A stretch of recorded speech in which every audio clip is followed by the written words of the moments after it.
Hello, and welcome to another video where we catch up on supports. Some of these, for some reason, the microphone was captured in the Elgato, and I don't exactly know why it didn't remute my mic. Hopefully it doesn't detract too much. Hope you enjoy. Ah, it's you. How's it going? Any developments to report? You mean with my power? Not really, no. Perhaps using it regularly won't be enough to provoke growth. Good to know.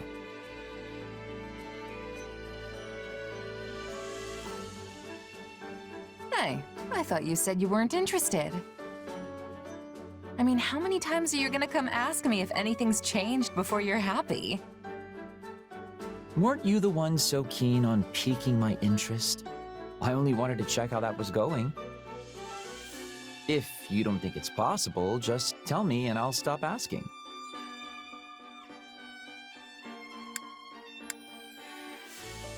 Okay, yeah, it's definitely not happening. What? But this was all your idea. How cruel of you to stoke my excitement only to back out at the first sign of adversity. Come on, just keep trying a little longer. How about this? Describe the circumstances in which you first awakened to your power. Maybe we can reproduce the situation and see if lightning doesn't strike twice.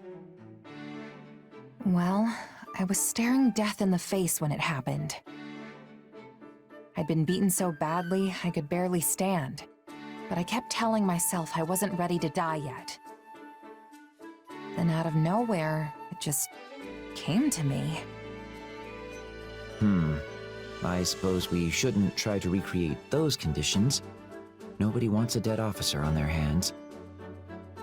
Let's consider some other potentially relevant factors. Who was your opponent? Where did the struggle take place? What time of day was it? Do you think your emotions played any part in it? I was fighting the Ashen Demon, of all people. I hope we get the chance to cross swords again someday. As for the when and where, we were in a forest at night. Pretty sure it was a full moon, too. And that leaves my emotional state. But I don't know how I could replicate the intense emotions of being at the brink of death like that. I see. That context would prove quite tricky to simulate. And if your power functions similar to a crest, revealing itself even when you don't intend it, that leaves only one option. Observing you on the battlefield at all times. This is turning out to be more work than I signed up for. Hey, weren't you telling me not to give up just a second ago? If I can do it, then so can you. I'm not so sure.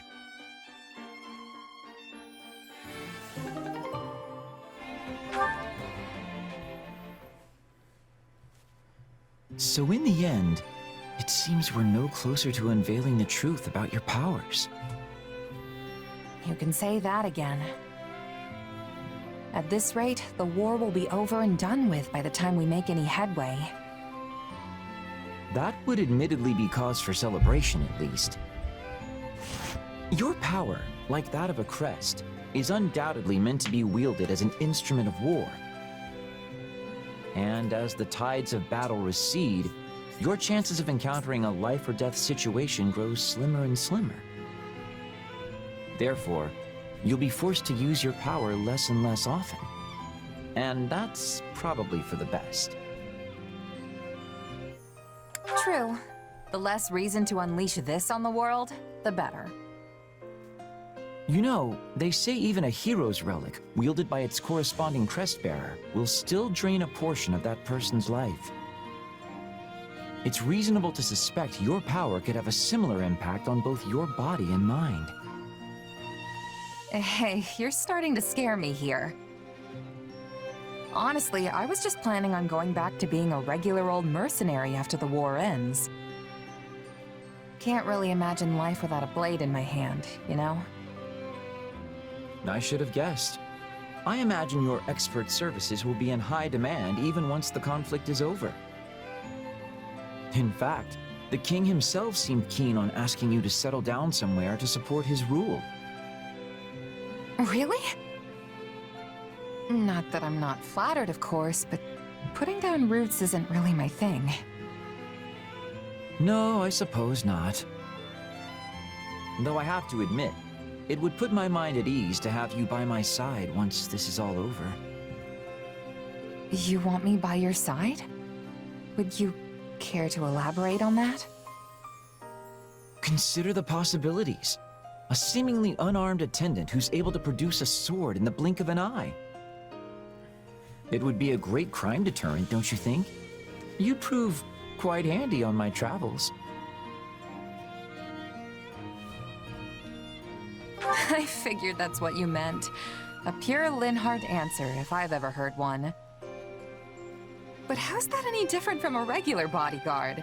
Seems like you could just hire one of those and be done with it.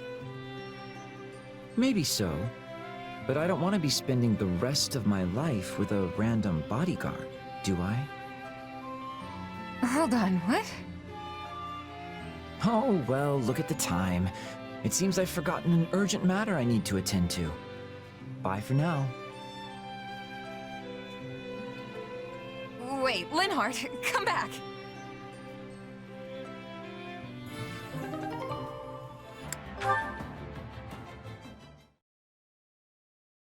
Oh, hi. Bernadetta, listen. I'm sorry about what happened back there. Oh, it wasn't your fault. I'm the one who should be apologizing. I didn't realize things could even go that bad. I'm glad we managed to get you in front of the meanest looking guy in my company. But that didn't last long before the nerves got to you. Quickest I've ever seen someone run, let me tell you. And then I accidentally stepped on that horse's tail, so it started going wild and totally trashed the place. It'll probably take weeks for them to clean that up. Oh, you really did it this time, Bernie. Hey, we all make mistakes. Water under the bridge, you know? Yeah, thanks. That aside, though, you still want to do something about your shyness, right? I can see why this is a bigger problem than your whole staying indoors thing. Your anxieties can be quite the hurdle to overcome. I guess you're right. At least not going outside only makes problems for me. Either way, now we know how things turn out when we try to force the issue. Looks like we're better off taking an incremental approach. How's that work?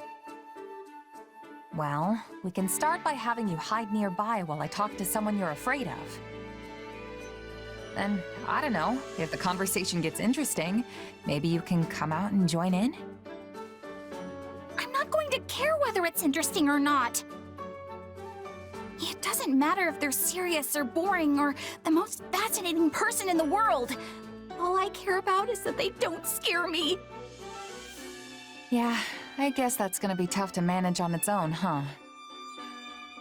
Well, maybe the incremental approach won't actually be as hard as we think. Really? How do you figure? I mean, I did used to think you were pretty terrifying. But with all this stuff we've been doing together, I've actually gotten used to you. And now I'm not really shy around you, am I? Glad to hear you say it. I'd honestly be kinda sad if you were still afraid of me after all we've been through.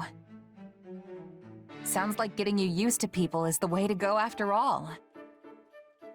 Maybe you just have to spend a lot of time with someone before you get really comfortable. Yeah, I think that's it. Anyway, here's hoping you and I can keep getting closer, Bernadetta. Right.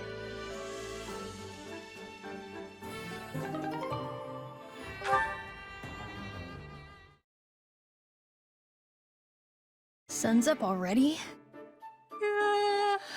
Good morning! Whoa! Happy, is that you? Where are you? I'm surprised you knew I was here. He just about gave me a heart attack with that impromptu good morning. I wasn't exactly saying it to you, Clodster, but... Oh, never mind. So, you're waking up with the sun, huh? I love it. You're like a step dweller. And what would that be exactly? Oh, you know, those folks who live to the east of Fodlan. But you're also awake. Does that mean you're a step dweller like me? Hey, my motto is the early bird gets the worm. Sounds fake. Oh, but I said it in my most earnest voice. And your face betrayed you. Still, it's surprising how easy you are to talk with. I figured a king would be an arrogant blowhard, but that's not you at all. You're a lot more comfortable to be around than the Emperor or the King of Fargus. Not sure if that's a compliment, but it's definitely not easy leading the Federation. I could spend days unloading my troubles on you and only scratch the surface. Sounds like you've got your hands full. Also, please don't unload your troubles on me. Don't worry, I won't. Still, if it's that much grief, why not quit? You could have someone else take your place if you hate it so much. I mean, the whole thing was your idea, so you should be able to step aside if you want. Sure, I suppose I could do that. But that's not the path for me at the moment. The list of things I want to accomplish is as long as my arm, and if I want to see them become a reality, I've got a lot of work ahead of me. Well then, I guess you've got my support. I mean, all these heady thoughts and ideas are a bit above the level of yours truly. But I can still give support. So, chin up, Clodster. It's all gonna work out. Someone I knew used to say that. A relative, I think? I can't really remember. Well, I appreciate it regardless.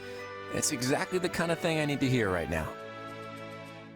In that case, I'll double down. It's all gonna work out.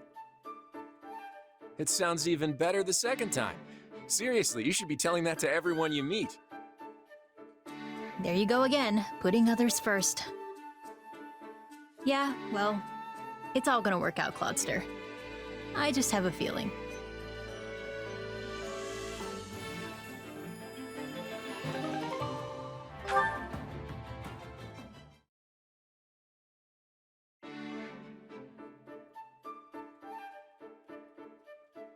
Oh, it's Shammy. Ah, happy. Strange. I didn't take you for the praying type. Good. I'm not. Thought so. Then what are you doing here? Just looking for some peace and quiet. This place seemed like the best option. Got it. Should I leave you be then? You're fine. I've had enough silence anyway. You don't strike me as the praying type either. What brings you here? Same reason as you, I guess. I just wanted some more quiet. But I don't mind if you're here, Shammy. Alright. Mind if I ask you something then? You just did. Kidding. Go for it. It just occurred to me, but you used to live in Abyss, right? Under Garreg Mach? Did you ever see a pagan altar or statue down there? Ah, you mean that big hunk of metal with the giant wings? Yeah, it's pretty hard to miss. Hold on, you know about Abyss? Did you go down there when you were a knight? No, before that. Have you heard of the Dagda and Bridget War? After my side lost to the Empire, I was stranded in Fodlan. Somehow I wound up in Abyss. Soon after I started living there, I ran into trouble with someone from the church. Fortunately, Rhea noticed me, and I got hired by the Knights of Saros. Let me guess. You got into it with Elfie, didn't you? Elfie. The name sounds familiar, but I'm not sure. Interesting. Anyway, sorry. I kind of interrupted you there. Don't worry about it. So that pagan statue, it's actually of a Dagdan deity. No kidding. You're from Dagda, right? Yes. I think it was the god of fate. I always wondered how it ended up there. No clue. It's probably been there forever. You know, I remember there was this one foreigner who prayed to it all the time. Like, really prayed. She must have been from Dagda too. Most likely. It will have to remain a mystery for now. Thanks, Happy. Is there anything you want to ask me? Holy shit, this is really What? important. Really? Let's see. I did not expect that, I will tell you. I think that's a major lore thing concerning Shez.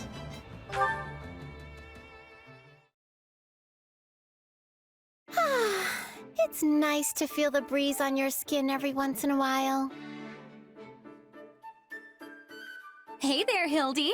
How nice to run into you. Same. So, what brings you here?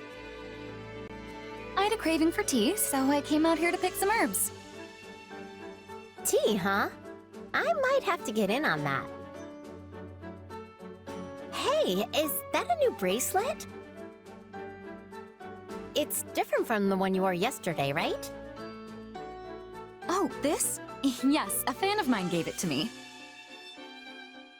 She looked up to me as a songstress before she became a soldier, and by sheer coincidence, we ended up assigned to the same army. The fact that she still supports me even now makes me happier than I can say. Yeah, getting a gift from a supportive fan must be a pretty great feeling. Looks valuable, too. She must really like you. Yes, it is rather nice, isn't it? Wish I had a big fancy bracelet I could swing around. You wear all sorts of accessories, don't you, Hildy? Also makeup and the like. Why, there's no one better in the whole army when it comes to such things. If that bar was any lower, it'd be rolling on the floor. Most folks here don't give fashion a second thought. Still, I like to make my own accessories based on current trends. You make them yourself? That's amazing! Oh, and speaking of recent trends, I hear plants are the latest and greatest thing. Not flowers, mind, but complicated patterns such as ivy and vines. That's right. I've been sort of obsessed with them lately. But the more elaborate I make them, the more delicate they are. I think a bracelet made like that would break too easily. Ah, you have such dexterous fingers, Hildy. That's sweet, but seriously, I'm not much of a craftswoman. Anyway, not to super abruptly change the subject, but what kind of makeup do you use? Are you all about the latest fashions, or do you tend to go more traditional? Generally, I try to use those that are reputed to be good for the body. They say some cosmetics are actually quite unhealthy, which worries me. I know what you mean, and you tend to not find out until it's way too late. I want to stay cute forever, so I've got to watch out for stuff like that and protect my skin. Ugh, so true. But say, how about we continue this chat over some tea? Are you kidding? I'd sit here and talk to you until the cows come home.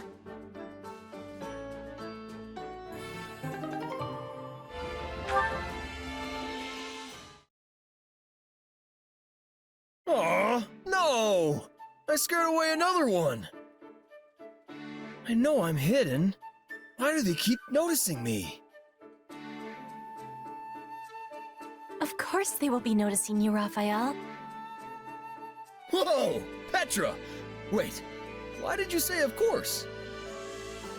Because you are moving like a giant bear when you are hunting. Even animals without ears are hearing you approach. You must have subtleness. Okay, But bears are really strong, right? So maybe I should just channel a little more of that. Bear roar! Ah! This roaring is only making you louder. Now the animals are running even further away. You are hunting rabbits, yes? And foxes? These creatures are not wanting to be friends with a bear. Oh, yeah. I guess I'd run too if a bear was coming after me like that. So, how do I get more subtle? I mean, how do bears hunt? Often, bears are not hunting. Seriously? But they're a couple thousand pounds of muscle! You can't bulk up that much and not even flex! It's just not right! Do not be looking at me. I am not knowing the ways of bulk. Oh, right. Well, if the bear thing is off the table, what do you suggest? I mean, how do people hunt in Bridget? Our hunters have much subtleness. They are hiding themselves completely. For you, I am thinking this is not a possibility. But there are many in Fodlan who are hunting with skill, despite not hiding like the people of Bridget. Really? Oh. They are using hounds. Hounds do not have subtleness. But I am not knowing the specifics. We do not use dogs for hunting in Bridget. You know, I think I've heard of that before. I wonder why dogs are so good at... Oh! Dogs are basically wolves, and wolves are natural hunters! I get it now! So basically, I just need to channel my inner canine. I do not have understanding. Oh yeah! My hunting luck's about to improve! Wolf howl! Arrgh!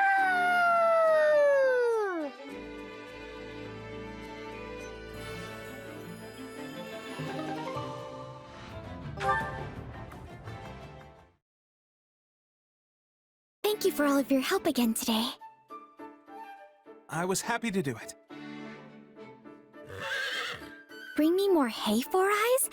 That's so rude. I'm sorry, Ignatz. I fear she's getting a bit too familiar with you now. I'm just glad she's getting used to me. Although I probably could have done without that Four Eyes comment. Ignatz, why have you continued helping me care for these Pegasi? Surely you have enough to paint your picture now, yet you continue fetching hay and mucking out stalls. You're probably right. But this is for my dreams. You remember the painting you picked up before? Well, I created it to resemble the Pegasus I once rode with my mother when I was small. You rode a Pegasus with your mother? Yes. I heard she was a Pegasus Knight a long time ago, and when I showed interest, she took me for a ride. The moment we took off, I got so scared I buried myself in her sleeve and missed the whole first part. But once I finally managed to pry open my eyes, the view was breathtaking. I saw the whole of Leicester spread out before me. It stirred something in my heart, and I wanted... You wanted to become a painter? I wanted to become a Pegasus Knight. But that was just one of my many silly childhood dreams. Plus, after we landed, my mother told me that Pegasi don't allow adult men to ride them. So that pretty much nipped my dream in the bud. I see. But while I may have been forced to give up that dream, I can be anything I want in my imagination. And by interacting with Pegasi like this, it's easier to imagine myself soaring through the sky. You clearly still hold dear the desire to ride one. Even if we weren't speaking of it now, your passionate feelings resonate throughout your paintings. What? You can sense my feelings?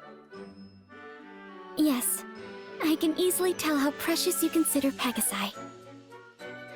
Oh, That's what you meant.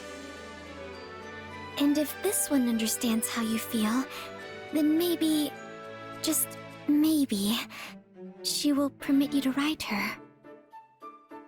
But isn't that impossible? Normally, yes. But she's very used to you now, and honestly, I'd really like to see it.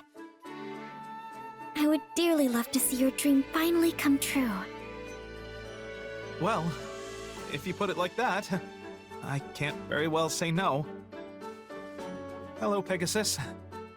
Will you please deign to carry your new friend Four Eyes up into the sky?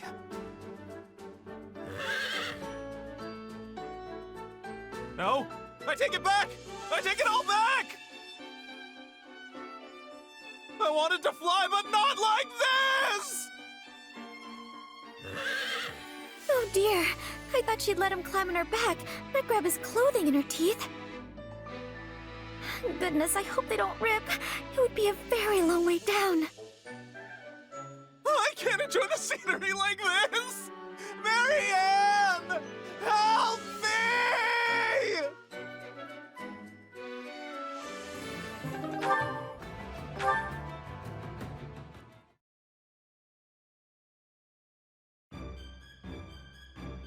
We lost him! Split up and search, boys! Don't let him get away! They really are a persistent pack of scoundrels.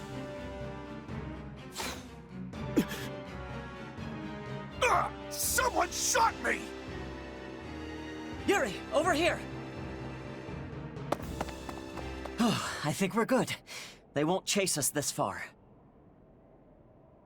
Looks like I was just in time. Are you hurt? So long as my face is fine, the rest of me doesn't matter. That's the real moneymaker, you know. And I appreciate the save, by the way. You never change. Anyway, care to tell me why those thugs were after you? Oh, just a little disagreement among businessmen. Happens all the time. This is exactly why I said you had to find a different way to make money. If you're going to lecture me, I'd prefer the arrow you gave my friend back there. Also, if you disagree with my methods, why save me in the first place? You could have left me to reap the consequences of my actions and had one less villain in the world. I'm not lecturing you because I think you're a villain. I've no right to call you evil anyway. I just don't want to see you endanger yourself. Sometimes the only way to get anything done is by putting yourself in harm's way. You should know. Or I suppose you've forgotten what it's like to wallow in the mud with the rest of us. Trust me, I know. I can't forget the past no matter how hard I try. But I still think what you're doing is wrong. Not only are you hurting other people, you're disregarding your own well-being. I chose this life of my own accord, and I take pride in what I do. If I get hurt in the process, that's just part of the deal. And if I'm caught and the townspeople hurl stones and fruit as I march to my execution, I'll still die with a smile on my face because... Okay, enough! This is the reason why I can't keep letting you do this! You want to protect the people important to you, right? Well, I want to make sure you don't end up dead and covered in rotting fruit! So if you still insist on being a reckless fool, I'm going to protect you anyway! Even though it means siding with a filthy villain? I'm not about to help you commit crimes. And if it looks like you're going to hurt someone, I'll do everything in my power to stop you. I just want to save my friend, okay? I truly don't get you sometimes. Also, can't believe I'm going to fall for a cornball line like that. Did you say something, Yuri? Nothing. Forget it.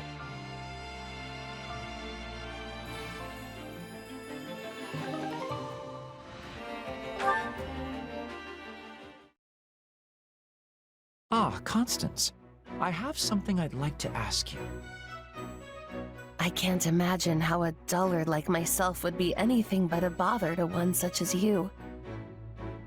However, I'm happy to answer anything you need. Ah, perfect timing, Constance. I'd like to conduct a little experiment regarding the crest of Noah. If my useless body can somehow help, it is yours. Linhard von Hevering, where are you? Something wrong, Constance? You seem quite upset. For crying out loud! There you are! I demand to know why you are always coming to my other side and engaging in all manner of questions and experiments. My secrets are being revealed one after another! Well, naturally, I prefer to deal with someone who's forthcoming with her answers. I am always forthcoming. Actually, I'm finding you a bit troublesome. Troublesome? What about me is troublesome? Explain yourself at once, you feckless cat of a man! It's, well, you know. No, I don't know. I'm answering whatever questions you throw at me, and that is the kind of mealy-mouthed, perfunctory response you deem fit to toss in my direction? I suppose that's a fair point. But do you really want me to dig into detail on the bothersome parts of your personality? Well, when you put it that way, it does sound like a discussion that would make me wroth. Which is why I think the world is better off with my mealy-mouthed response, as you so aptly put it. In that case, I shall let sleeping hounds lie. Good. And with that, farewell. Hold, cretin! My agreeing to drop that particular matter does not also apply to your digging about in my personal affairs via my other mood. We must discuss terms of exchange. Terms of exchange? Is it not obvious? My other side is cooperating with your research, so you shall cooperate with mine. There's always demand for new magical experimentation subjects, after all. And what sort of magic do you mean exactly? Magic that makes one's eyes emit a dazzling golden light. For the briefest of moments, I thought this might actually be interesting. Yes, well, all this talking has exhausted me, so perhaps we can take the matter up at a later date? Oh, I don't mind, but make sure you talk to me as I am now. Understand?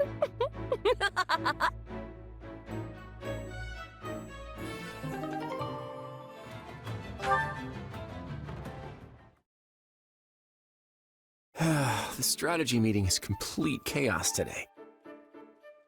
Well, we have a little time, so if they want to argue until they're blue in the face, I won't stop them. But I am going to sneak out and find something to nibble on, because I'm starving. Okay, there must be some fruit here. Huh? Hey, Clodster. Hey, Happy. Aren't you supposed to be in the meeting? Yeah, but I got hungry and slipped out. I didn't even notice you leave. You're even more slippery than I realized. Well, it's not like the meeting will unfold differently if I decide to stick around. And since I'm not the only one who skipped out, I guess folks will have to be mad at us together. Ha! Guilty as charged. Still, the implications are different for me than they are for the great King Clodster.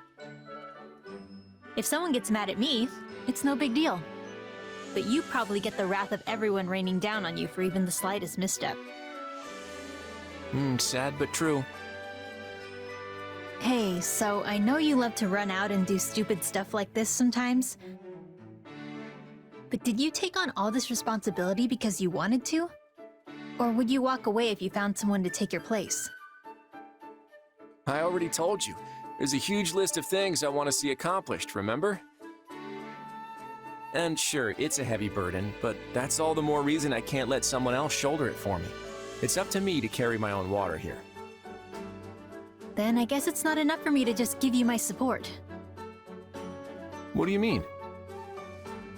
Well, I'm not really carrying anything at the moment, water or otherwise. So I was thinking it might be nice to take some of the load from you. Just because you aren't as overloaded as me doesn't mean you don't have commitments. I don't know how I feel about burdening you with my, burdens. Sure, but if you keep it to yourself and it crushes you, that doesn't help me either. I'm not as weak as you think I am. Well, no matter what, it's all gonna work out. It definitely will. You know what? Maybe I'll take you up on that offer of help after all. Whatever you need. In that case, I'll start off with a tough one. How do we handle the fact we skipped out on the strategy meeting? Well, I can't take that off your shoulders, so I'll stand there and take the scolding with you. Scolding, huh? You called it the wrath of everyone like a minute ago.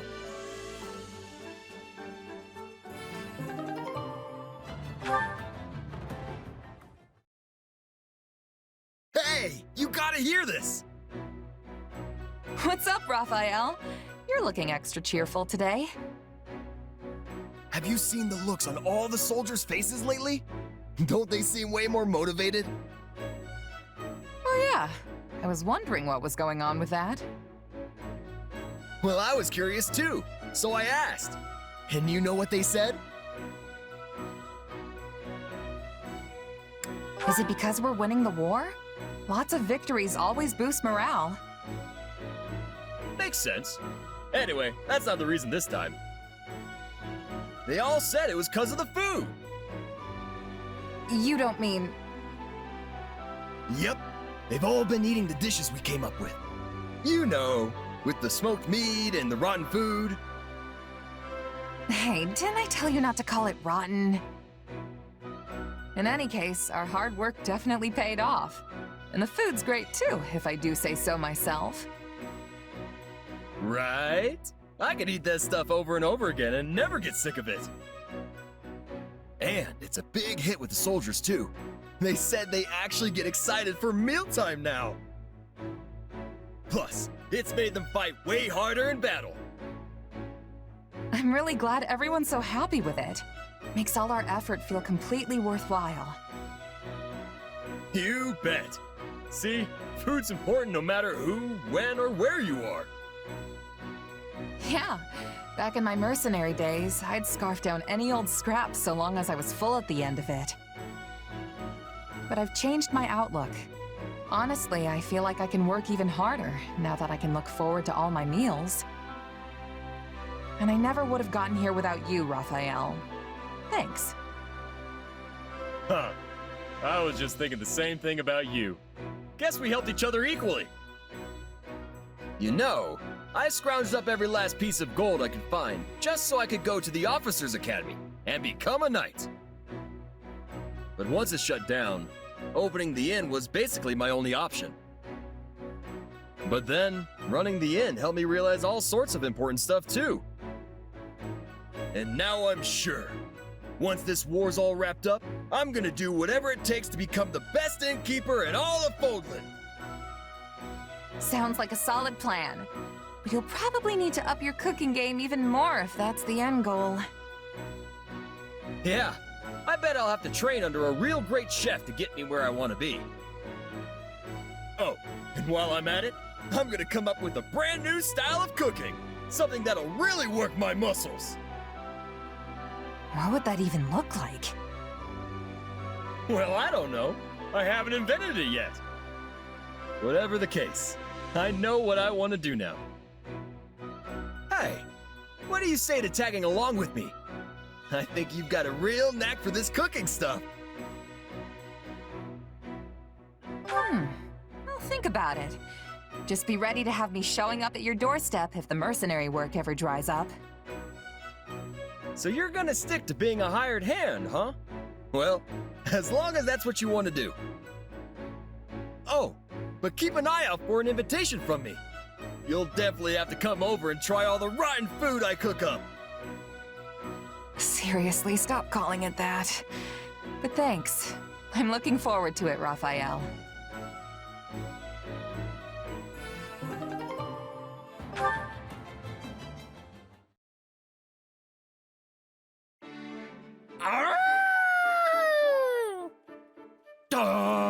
There goes another one.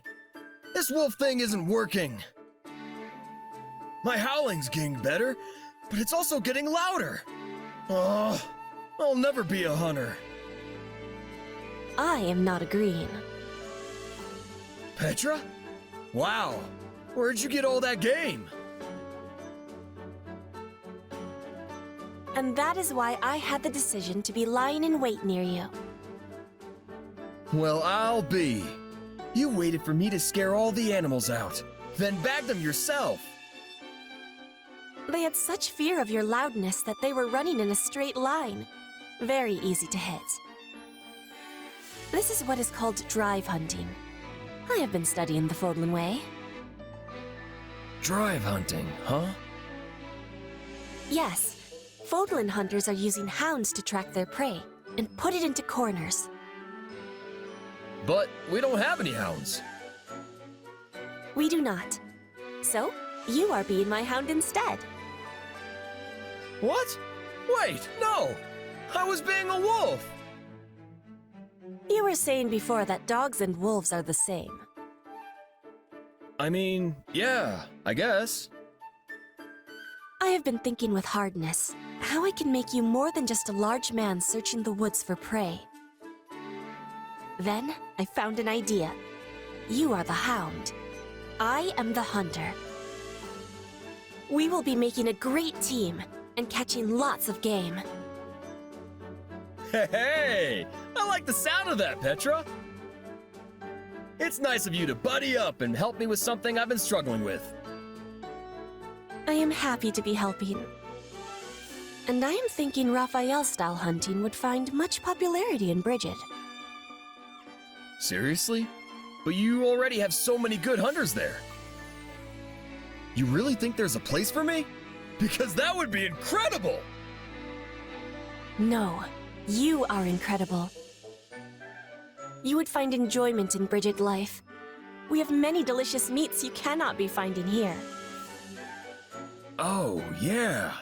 I bet it's a totally different kind of yummy. Guess I've got to try it and see for myself. The first thing I'm gonna do if I visit Bridget is order a whole platter of food. That'll also be the second thing I do. And probably the third. You are a true lover of meat. Oh, and then I'll need to get some training in. Do people in Bridget like working their muscles too? Our hunters are all needing to be light on their feet. They are not usually training for enlarging their muscles. But maybe farmers and woodcutters are seeking bulk. I'm really trying to picture this.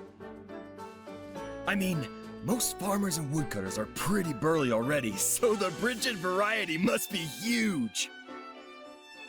Oh, wow. This is great. Raphael, farmer of Bridget. Raphael, woodcutter of Bridget. Yes, I am proud of my home. So please come visit. You will always find you are welcome there.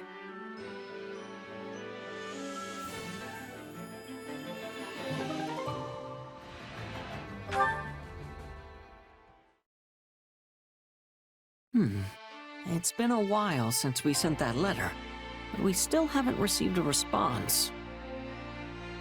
Yeah. We know the village chief got it, though. And we know he read it. The soldier who delivered it confirmed as much. But he never wrote back. I wonder why. Hard to say. Maybe he just doesn't want to get involved. Or maybe he doesn't remember us.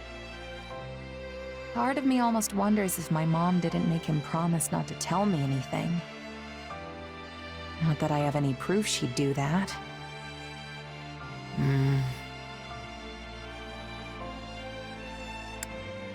It's fine, honestly. If he's not gonna respond, then it's probably just a dead end. And you're okay leaving it be? I mean, yeah, I want to know more about my mom, but it's not the end of the world if I can't. You had to give up learning about your parents too, right? I did, but... No matter what kind of past my mom had, she'll always be my mom, and I'll always be me. I know that she put every bit of herself into raising me, and that's what matters. There's nothing more important than that in my book. You're right. Whatever your parents did before they had you, and wherever they are now, they'll always be your parents. Glad you understand. And hey, not knowing the truth lets me make up all sorts of stories about her in my head. Oh, you mean like imagining she was actually a high-ranking noble, forced into obscurity? Not a bad idea, but not totally original either. I was thinking more along the lines of a legendary knight, known throughout every inch of Fodlan. Or maybe a mysterious adventurer who came from somewhere far beyond its borders. That would be incredible if it were true, and it would certainly explain why she was so knowledgeable. Still, I'm sorry I couldn't help you in the end.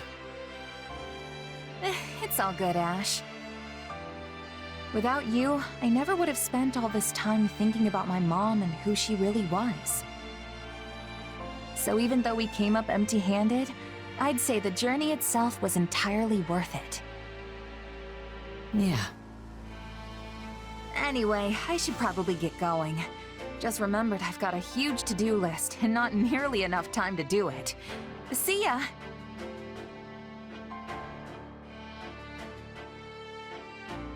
Huh? I could have sworn I saw the commander here a moment ago. Oh, you just missed them. I can take a message if you want, though. In that case, please deliver this letter.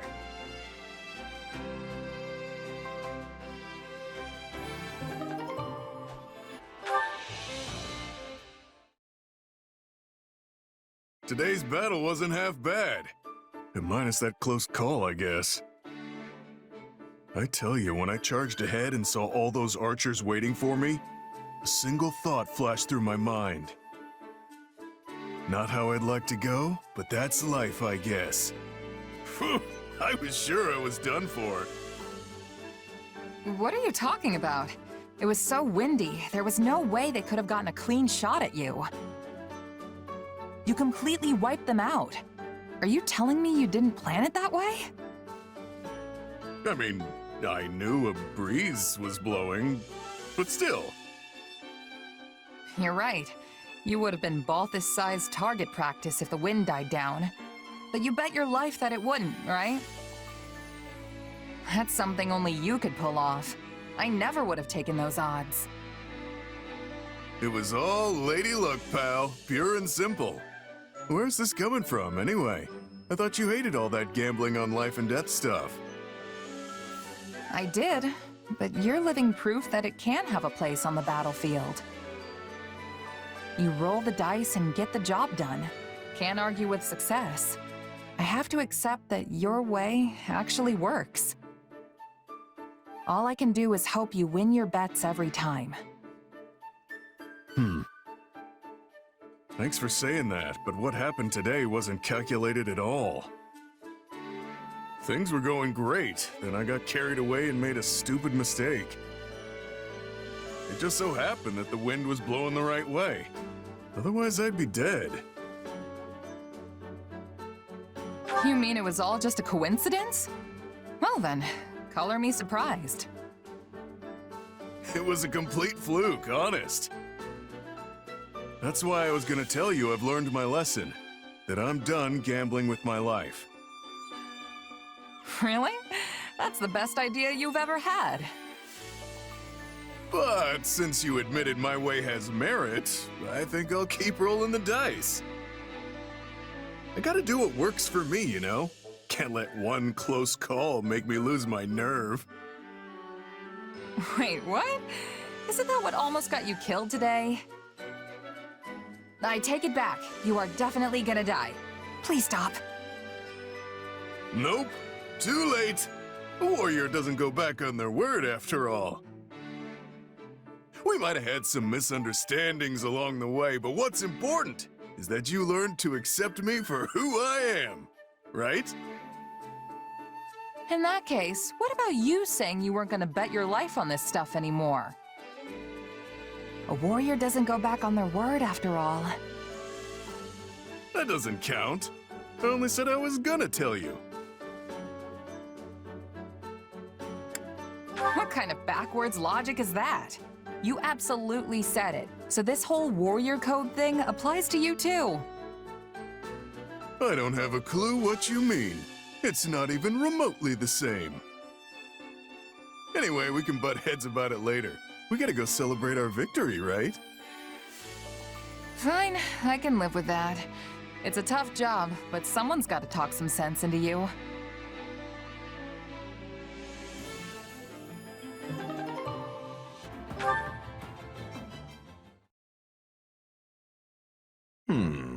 Yes, that should do quite nicely. And how are you faring, Hilda? Already over here. I couldn't make any fancy dishes, but since we're just throwing this thing together in our spare time, folks will just have to deal with it. Exactly.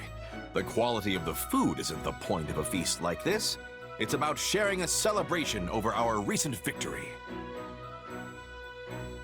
You had quite the showing out there in the battle, my lord. There is no one in the entirety of Fodlan that can hope to best you. I wholeheartedly agree. It would be my great honor to have even a modicum of your skill one day. But my power alone did not win the day, friends. This victory belongs to us all.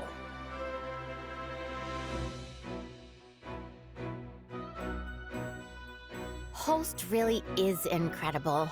I mean, despite what he says, he basically won the last battle all by himself, which makes him the man of the hour, again.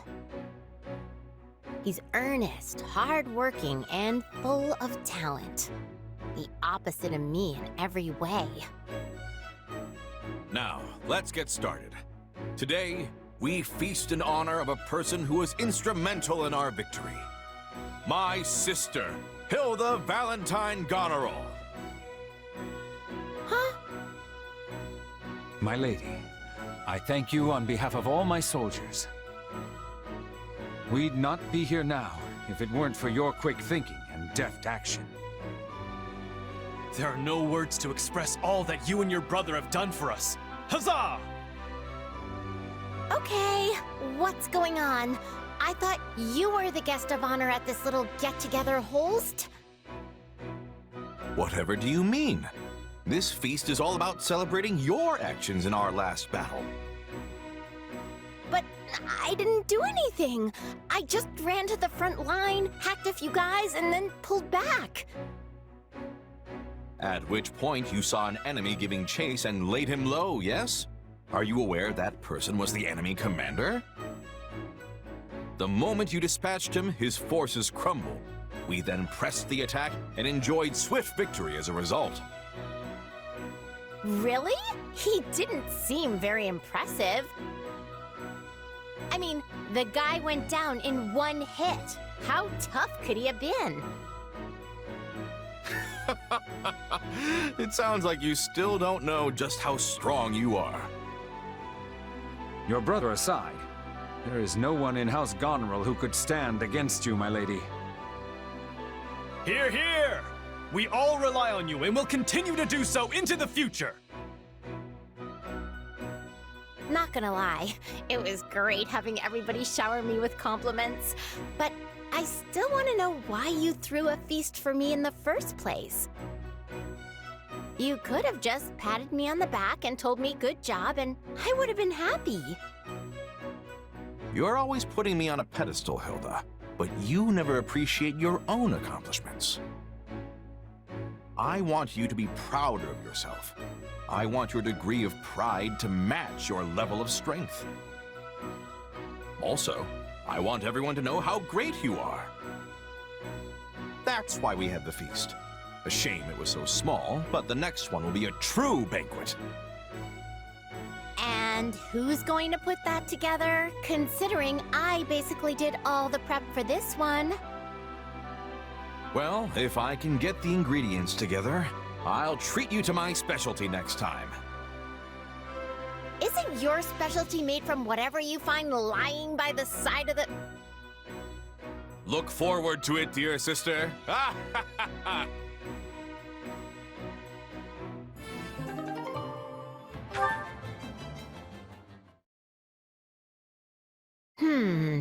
Yeah, something's still not quite right here. Maybe the chest decoration is a little lonely? There's no way this accessory is good enough to sell in its current state. Something wrong, Hildy? Hey, Dorothea. Yeah, I'm actually trying to make a necklace, but it's not going well. I just can't shake that feeling. It's, I don't know, missing a little something, I guess. Anyway, I was just mulling over what I should do about it. Oh, so this is one of your handmade accessories. I've wanted to see one for so long. Might I offer an opinion? Oh, absolutely! Give me the brutal truth. I can handle it.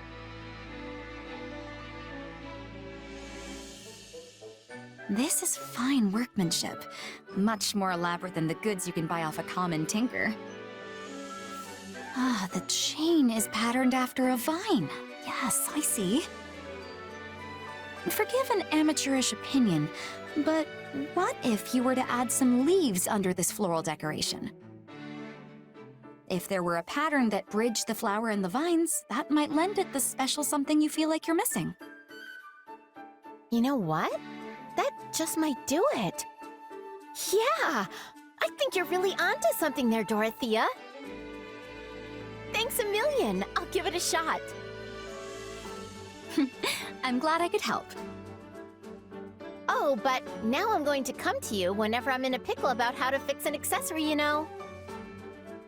I would be delighted. Say, do you have any interest in actually selling the items you make? Huh?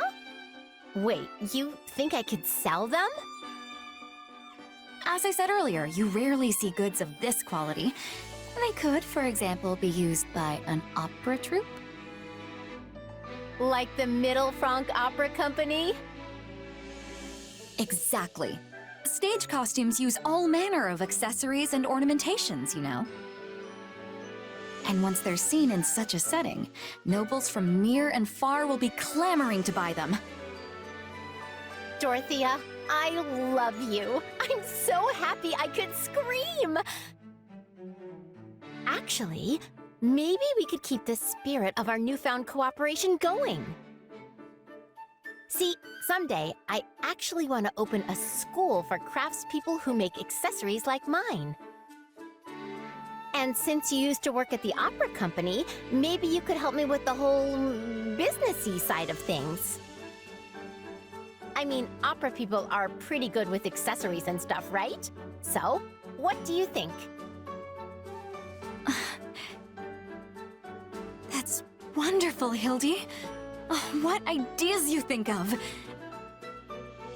There are few jobs retired opera members can get, which was always a source of worry for the company. So let's definitely return to this conversation in the near future, all right? Oh, I am so glad I met you, Dorothea.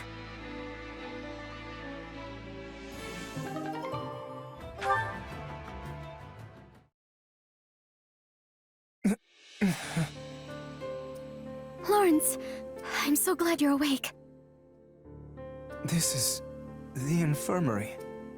I see you have been taking care of... Please, you mustn't get up.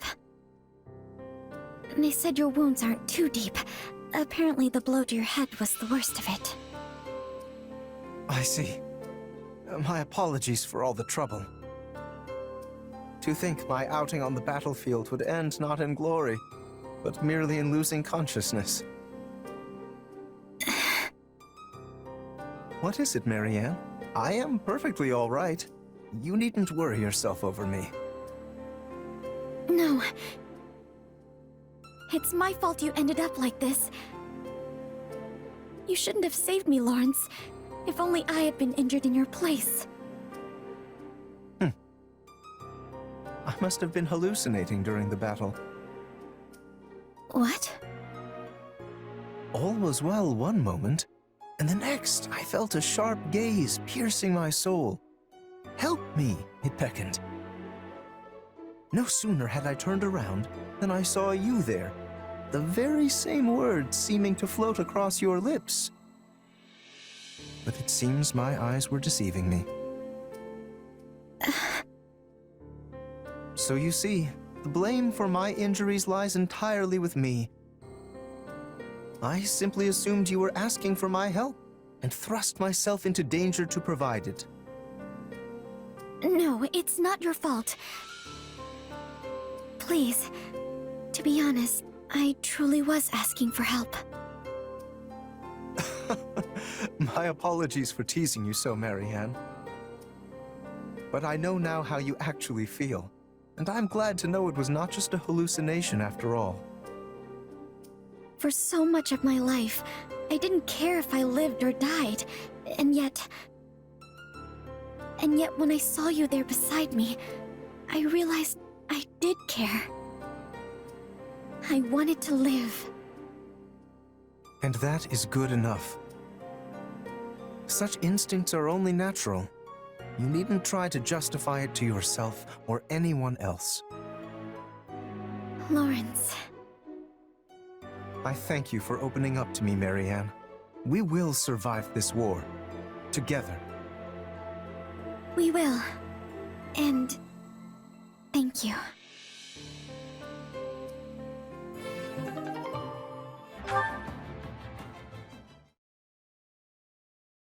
What should I do? Something wrong, Marianne? What's up? You know, I make a great stand-in for the goddess if you're looking for someone to talk to. Oh, Sorry, I wasn't really planning on eavesdropping. I was just passing by and couldn't help but overhear. No, I'm the one who should apologize. Don't worry about it. So, you want to tell me what's going on? Is that a letter you've got there? Oh, yes. From my adoptive father. It's quite unusual for him to send me anything. You don't seem too happy about it. Mind if I take a look? If that's not too weird, I mean. Sure. Here. Alright, let's see what we have here. I see. Now that the nobles of Leicester have moved forward with their show of unity, I believe it time for House Edmund to make its intentions clear as well. I think I get how your father feels. Both Duke Goneril and Count Gloucester have passed their titles down to their heirs. If I had to guess, I'd say he wants to do the same with you. But the thought of me leading House Edmund is simply too much to bear. I don't know if I'll ever become the ruler he wants me to be. Not knowing what the future holds can be pretty nerve-wracking, I'll give you that. I remember going through the exact same song and dance myself. Huh? You mean even someone like you can be crippled by worry? Yep, I'm human too, you know. Oh, but there was this one little thing I found that made all my troubles disappear into thin air. Just poof, gone. One little thing? And I think you have it too, Marianne. I do? But what is it? It's called resolve. And I get the feeling you've lost sight of yours. What do you mean? I know all about the power your crest holds. There's no need to hide it. The only thing you need now is the willpower to back that up. So if you want help finding it, I'd be glad to lend a hand. I see. Thank you, Claude. I think I've already found it because of you.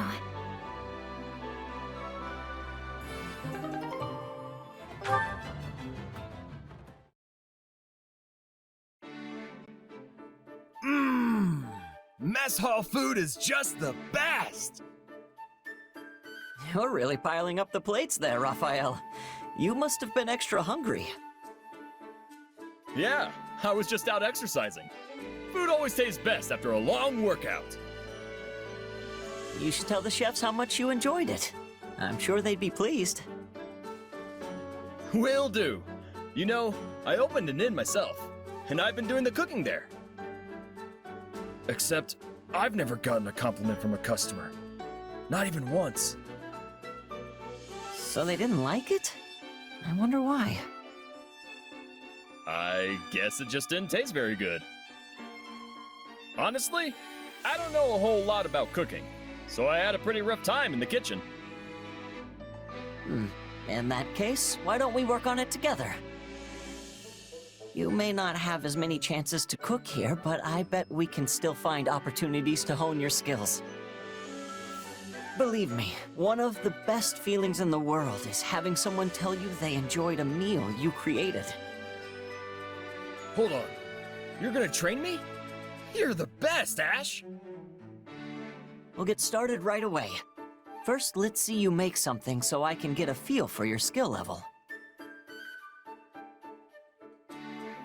Well, how's it taste? Well, it's not bad necessarily, but a huge pile of meat isn't really a meal. It's just meat. Wait, you want something more than that? To each his own, I guess. If you're going to focus on one ingredient, you have to work on your seasonings. This just tastes like a slab of bacon wrapped around a salt lick. Also, try using some vegetables for a garnish, if nothing else. A little splash of color will make your dishes more appealing to the eye. Huh. I never thought about how food looked. That's something my father always used to say. If flavor is king, appearance is the royal court. He's actually the one who taught me that adding some color with vegetables will make things taste better, too. Well, I guess I could jam a cucumber in there or something, if you think it'd help. You can't just jam things in without thinking about it, Raphael. You have to prepare them first, then arrange them in a way that's pleasing to the eye. Every ingredient requires careful preparation in order to bring out its true flavor. Okay. I think I get it. For example, try seasoning the meat with some herbs, then boil your vegetables to remove the bitterness. After that, fan them out on the platter and... Wait, hang on. I boil the bitterness out of the herbs, then blare the season? But which season? Fall? Spring? This is way harder than just throwing a hunk of beef on a plate. Deep breaths, Raphael. You can do this. And since this whole training thing was my idea, I promise to stick it out to the very end. Thanks, Ash. With your help, I'm gonna make grub that'll have folks licking their plates.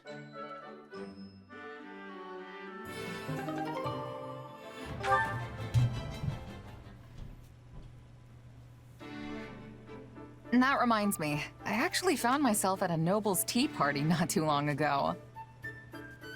Oh, you must be talking about Lawrence, right? He does love his tea. No. It happened while I was doing some work as a bodyguard. The nobles who threw the party even gave me a cup of tea to show their appreciation. I didn't really know what to make of it, though. Hard to say if it was even good or bad. Understandable. Settings like that tend to choke the flavor out of any food or drink you happen to come across, among other things. Yeah, I'm not sure I'm built for all that fancy stuff.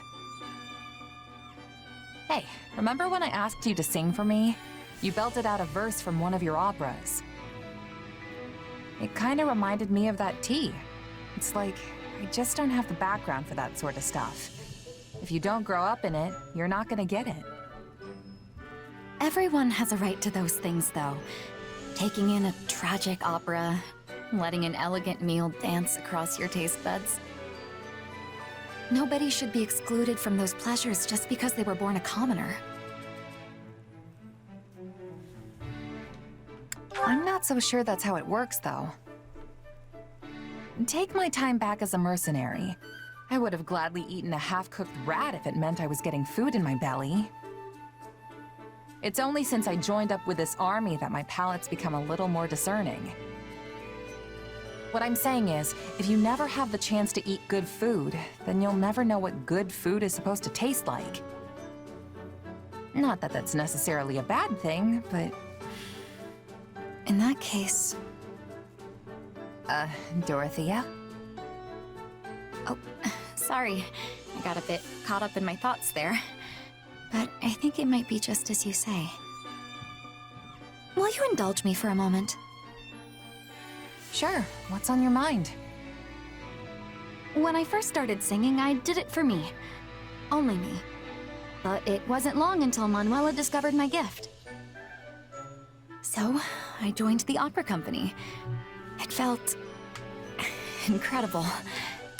I wanted the whole world to hear my singing.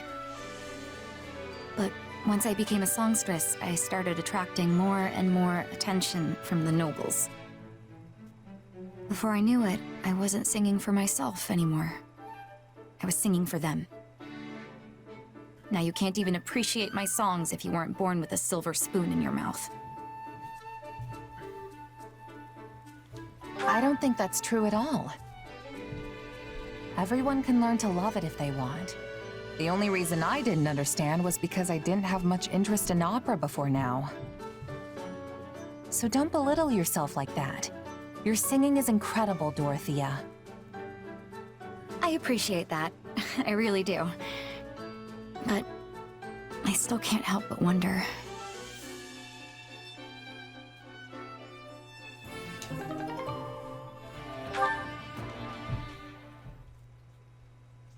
La la la la la la la la la la la la la. La la la la la la la la la la la la la.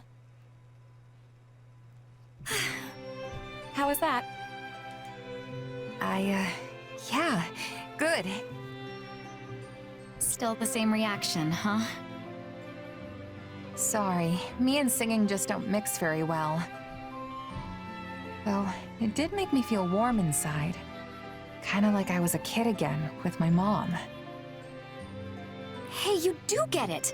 That was a lullaby from a long, long time ago. Nowadays, nobody remembers the lyrics, though. Or sings it to their children, for that matter. A lullaby, huh? I guess that's why it took me back the way it did. But wait, if nobody knows the words, how are you so sure that's even what it is? Just from how it sounds? Well, there was this scholar who researched it a few years ago and said as much. Couldn't tell you if they were right, though. Huh. It's a simple song and honestly pretty repetitive, but I don't really mind. I mean, a complicated song that's always changing is basically impossible to remember, so I'd take this over that any day of the week. I'm glad to hear you giving music a little more thought now. And I'm glad I've had so many chances to listen to you sing. Your voice touches people, Dorothea, even if they don't have the knowledge to really appreciate the high-level art of it. I mean, look at me.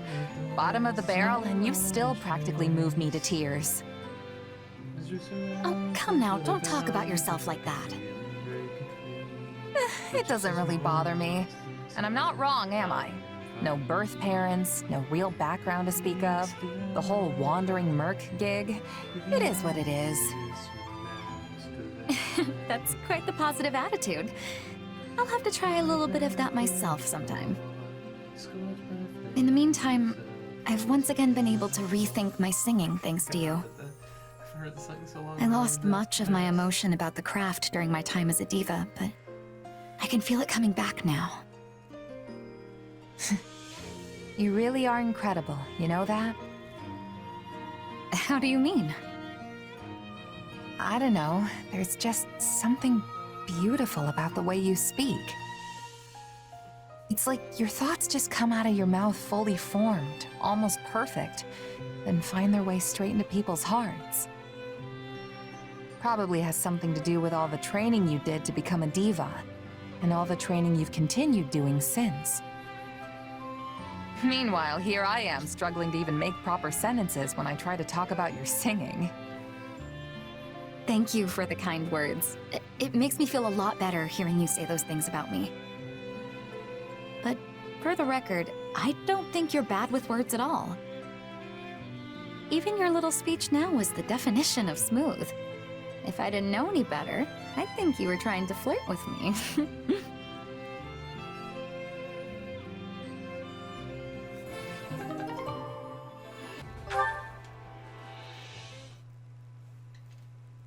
I dare say I pulled off quite the impressive strategy in our previous battle. One should expect nothing less of me, Lawrence Hellman Gloucester.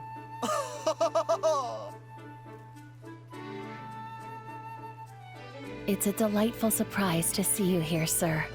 What wonderful peals of laughter you have. There is truly none other quite so suited for such splendid displays as yourself. Constance? Is something the matter? No, not at all. I just feel awful that someone as wonderful as you must turn their attention on a wretch such as I. All right, what is the matter here? This is all quite unlike you. You almost always announce yourself to me with an exultant smile and some cutting jibe.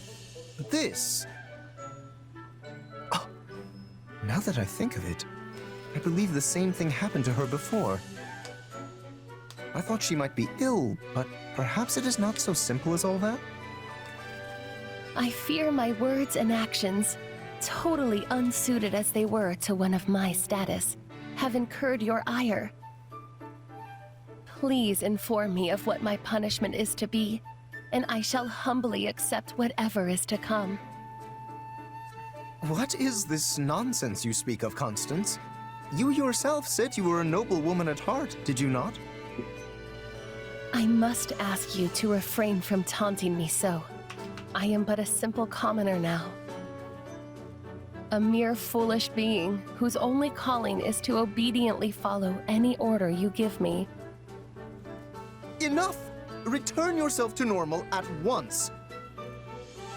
You sought to re-establish House Nouvelle. What has become of your ambition? Your... pluck? That is kind of you to say. It pains me so to deny your gracious words. But it is unthinkable that someone so lowly as I could make real the nonsensical dream of re-establishing House Nouvelle. Constance, this saddens me greatly. To think you would change so fundamentally once you fell into despair after your dream was shattered. I must do something to help you. I cannot imagine causing you such a grave inconvenience, sir. I will hear none of it. I do as I please. Oh, how kind you are. But your help will not bring me happiness. Though audacious and selfish as this request may be, I ask you simply to watch over me. It seems I must reevaluate my perception of you yet again. I once said there were things I must settle with you, but now is not the time for competition. Correct. For no matter what sort of contest I find myself pitted in, you will always emerge victorious. Well then, though you have rejected me once, pray allow me to say this. Nothing is impossible for Lawrence Hellman Gloucester. So when you decide to continue pursuing your dream and need my assistance, do let me know. Ha ha ha!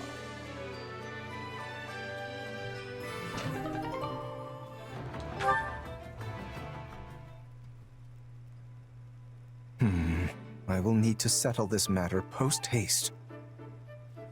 Hey, Lawrence. What's wrong? If that frown was any lower, it'd be falling off your face. Ah, hello, Hilda. Have you been sleeping enough? Your body can't survive off grumbling and worry, you know. I appreciate the concern, but I'm afraid I have no choice in the matter. As you're already aware, I have inherited the title of Count Gloucester from my father. As such, I must find a suitable partner to be my wife. It is an issue of utmost urgency. Yeah, that does sound like a lot. Is that why you look so crabby? I don't know, though. I don't think you need to worry. I'm sure you'll find the right person in no time. If only I had your confidence. The conditions for marrying into the distinguished House Gloucester are quite strict indeed. My partner must not only be willing to live alongside me as a proud noble, but share in the responsibilities that house leadership entails. I hope I can find such an ideal woman. But how is the situation in House Goneril? My house? Your father recently passed leadership of House Goneril along to your brother Holst, did he not? I was simply wondering what course of action you were planning to take in the matter. Well, I don't know. I mean, the stuff my brother's up to doesn't really have much to do with me. If I had to pick, maybe I'd go traveling? I've always wanted to see the world. I'll go all over the place, taking in the sights, eating the best food Fodlan has to offer. Obviously not till the war's over and everything's cooled off, though.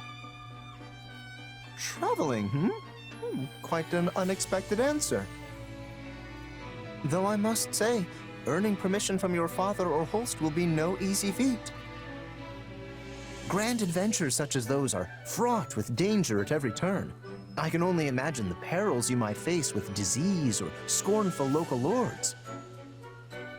If you'd like my opinion, I believe settling down and pursuing a life of leisure much better suits your carefree personality. Maybe, but there's a time and place for everything, you know? I can travel first, then spend my days relaxing later.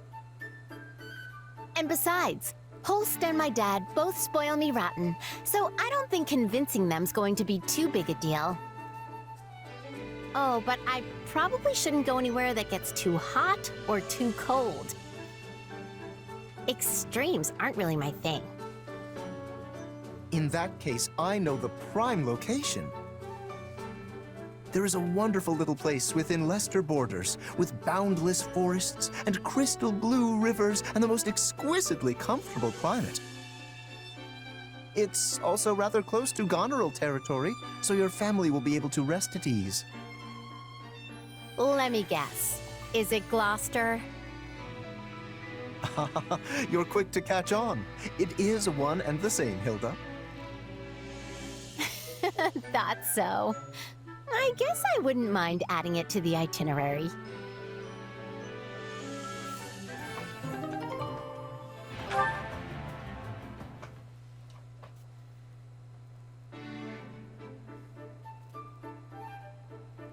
Marianne? Ah, Marianne! There you are. I thought you'd be in the chapel. I went to pray earlier than usual today. You're really committed to this whole praying every single day thing, aren't you? Oh no, it's nothing so grand. And besides, praying to the goddess daily on behalf of my friends is really all I'm good for.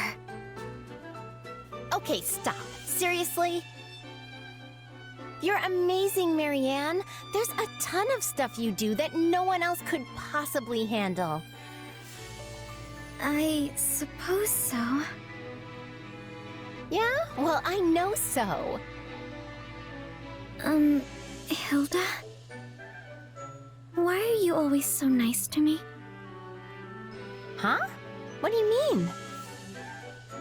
Well, you have so many other close friends. Yet you always seem to go out of your way to show me kindness and decency. You even took responsibility when Judith was about to berate me during our armor sorting escapade.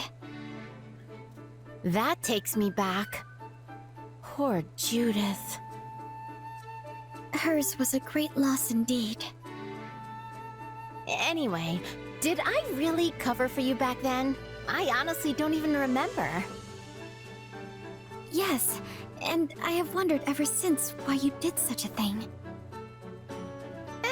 It's no big deal. I guess I just wanted to be nice. Seriously, Marianne, you're the best, and having you around makes my life a lot easier. So just consider it my way of saying thanks for all the times you helped me out. I've helped you? Absolutely! You're my emotional support. You're always around when I need a shoulder to cry on or somebody to listen when I get all mad. You always know the exact right thing to say, and then you smile at the end of it and it's like, I don't know, it makes me all warm inside. You do all that little stuff without even thinking of it, and it really keeps me going. I never thought of it like that. I had no idea you found me helpful. If anything, I thought you considered me a burden. Thank you, Hilda. Your words, they mean a lot to me. And I will do my best to support you in all the days yet to come. There's that smile. You never fail to brighten my day, Marianne.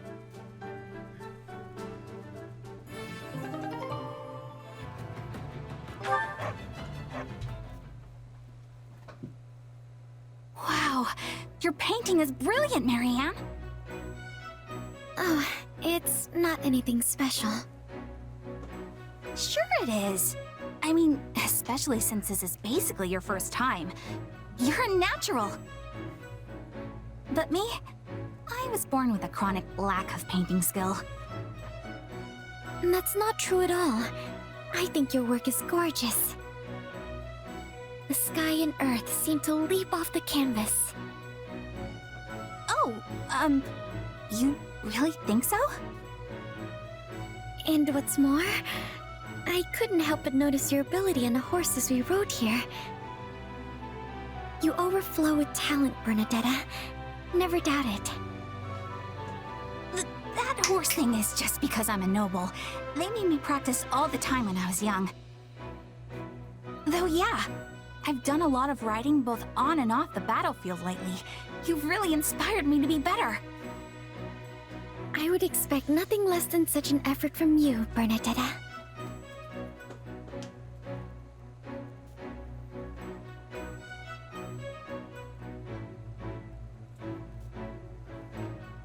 Say, Marianne, what do you want to do when this war is over? Well, if it were allowed, I'd love to go to a forest where sunlight filters through the leaves and read a book while surrounded by small animals. Surrounded by animals? I mean, that's a lovely dream. What do you want to do, Bernadetta? I'll tell you, but it has to stay between us, okay?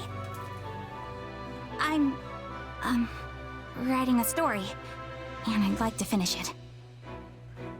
You are so very full of talent.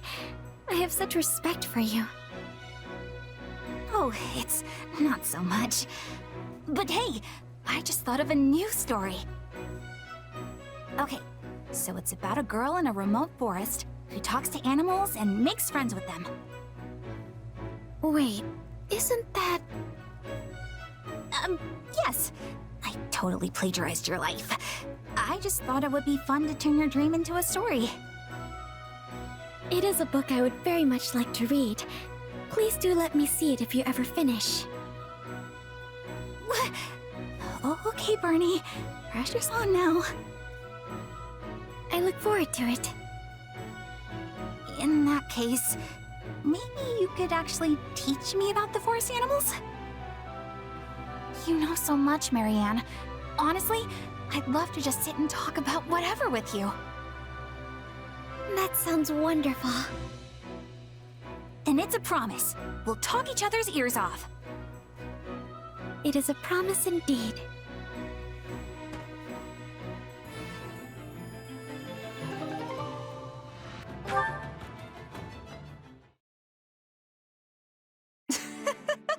That's hilarious! Who knew there could be a merc like that? Yeah, he'd say it with a completely straight face, too. I take my pay in apples. This guy would storm onto the battlefield lugging around a sack full of apples. Truly one of the strangest things I've ever seen. I guess you could say he was hungry for battle. Wish I could have seen that myself. He was probably the best-smelling guy out there. I'll give him that. That reminds me. Remember when you asked about my past? Yeah, sorry if that was out of line. I shouldn't have pried. No, it's okay. Actually, I thought I would tell you, if you're still interested. Are you sure? I'm sure. It's not much of a story anyway. Besides, it's already been 7 years. I used to belong to an organization that was less a group and more like one giant mercenary state. Not the kind of place you go for building bonds of trust and camaraderie. Still, there was one person there who I thought of as a partner. As you can probably guess, he was killed. And that was that. What? That's it? That's the whole story? Then again, I don't know why I would expect otherwise. But why'd you want to tell me all of a sudden? I thought you hated talking about your past. I felt a little guilty. You shared your story with me earlier, but I didn't tell you mine. At the time, I wasn't about to go telling some stranger all about my past. But now I think you're at least somewhat trustworthy. So I told you. That's all. Seriously? Wow. I'm really happy to hear that, especially from you. Why? Everyone here adores you. I'm sure you hear stuff like that all the time. All the time? Come on, that's an exaggeration. I've always felt that you were a more distinguished mercenary than me. Earning recognition from a merc I respect is a real honor. So if you see me as some sort of senior mercenary, I guess that makes me the mentor in this relationship. I guess. I see. All this time I've been treating you like an equal, but maybe I should have been taking you under my wing instead. How would you feel if I took you up on that? Seems like fun. Yeah, well, you know what else is fun? Any person I mentor has to pay for drinks. All of them. No way! What kind of deal is that? Just a joke, sorry. I have no intention of treating you any different. I should have known. That's why I like you, Shamir.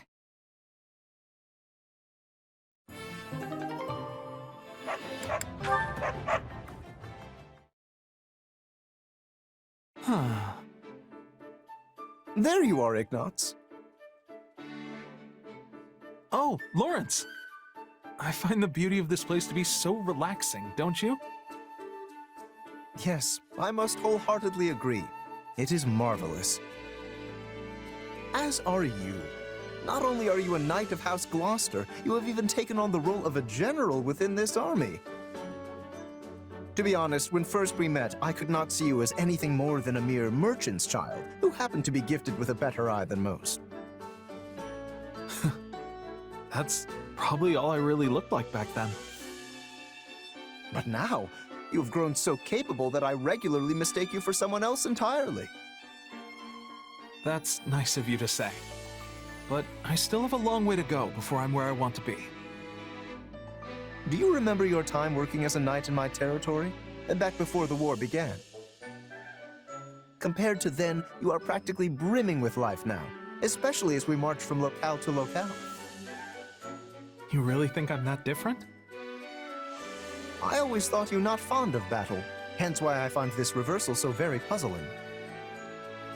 Well, it's because... I confess, I've been painting.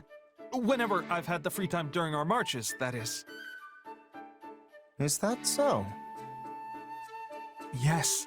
There are so many places in Fodlan just like this one, with the most incredible views. I simply can't help but put them down on paper because, well, I want them to stay with me forever. Maybe that's why I've been looking so alive lately.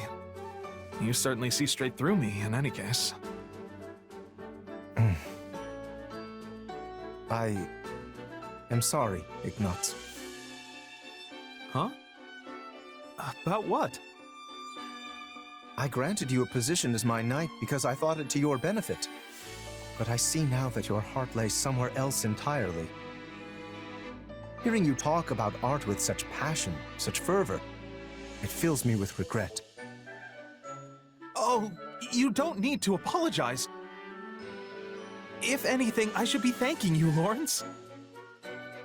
You should? What have I done to earn your gratitude? When the Officers' Academy shut down, I was lost, deprived of my purpose in life. But then you came and offered me the job as a knight. Everything I experienced in that role has given my life new color. One I don't think I could do without. I see. So no matter how I live, no matter what I paint, there will always be that one hue that reflects my duty as a knight of House Gloucester. That will never disappear. And I couldn't be prouder that it's there. I too am proud, Ignatz. Proud to call you a knight of my house. And a friend.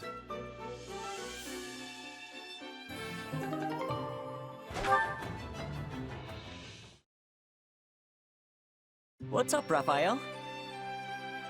There you are, Ash. Here, sit down. Okay. Now, eat up. Hey, this is the dish I was teaching you before. Raphael, did you make this yourself? I sure did. So grab a shovel and dig in, because it's all yours.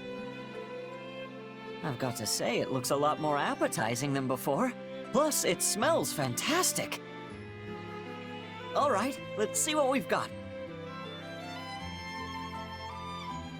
That was delicious. You used just the right amount of salt, which really brought out the flavor of the herbs. Hey, you were right. It really does feel great to hear someone say that. I practiced seasoning and putting things on the plate and all that stuff, just like you said. Oh, and I had some of the soldiers do a bit of taste testing for me. It sure was rough at first, but I think I've definitely improved. You certainly have. I had no idea you were working so hard on this. That's because I was sneaky. I only wanted you to try it once I knew it was perfect. You worked so hard to teach me. I just had to pay you back somehow. Raphael, You know my father used to run a restaurant, right? Well, this is the dish he was famous for. You're not talking about Lord Leonardo, are you? No, my birth father. He took ill and died a long time ago. I told you what he said about flavor and appearance because he always used to say it to me. And this tastes just like what he used to make. I've tried for years to get the same flavor, but I couldn't do it. Honestly, I never thought I'd taste it again. Come on. Eating through tears is no way to enjoy a meal. Good food should make you smile, not cry. Sorry, Raphael. Guess I got lost in the past there for a second. But you're right, good food should make people smile. And everything tastes even better when you're sharing it with a room full of smiling people. Wait, in that case, that's it! I'm making a new rule when I get back to the inn. You gotta smile when you eat good food. That'll be good for the cook and the customers alike. I knew you'd agree. Eating's supposed to be a celebration. So whenever you get a hankering for my cooking again, just say the word, Ash. Thanks, Raphael. And I'll be sure to eat it with a smile.